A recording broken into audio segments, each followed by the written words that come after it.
এক উজ্জ্বল গরমের দিনে একটি ঘাসফডিং সবুজ মাঠে এদিক ওদিক লাফাচ্ছিল আর আনন্দে গান গাইছিল। চারদিকে রোদ ঝলমল করছে, ফুল ফুটে আছে, প্রকৃতি যেন হাসছে। ঘাসফডিংয়ের মনে কোনো চিন্তা নেই, সে শুধু আনন্দেই মেতে আছে। হঠাৎ সে দেখল একদল পিঁপড়ে সার বেঁধে মাথায় বড় বড় শস্যদানা নিয়ে হেঁটে যাচ্ছে। তারা খুব ব্যস্ত ও মনোযোগী। ঘাসফডিং অবাক হয়ে জিজ্ঞেস করল, তোমরা এত ভারী জিনিস নিয়ে কোথায় যাচ্ছ?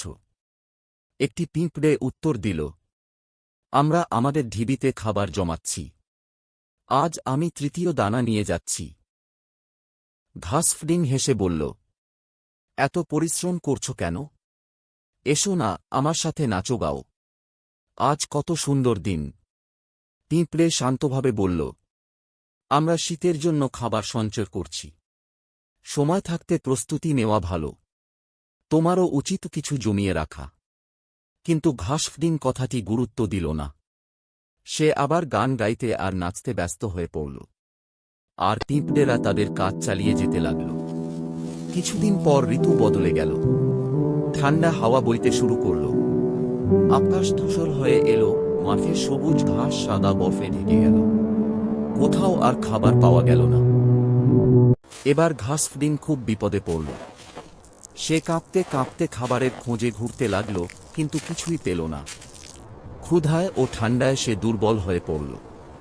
শেষে সে পিঁপড়েদের ঢিবির সামনে গিয়ে দাঁড়াল।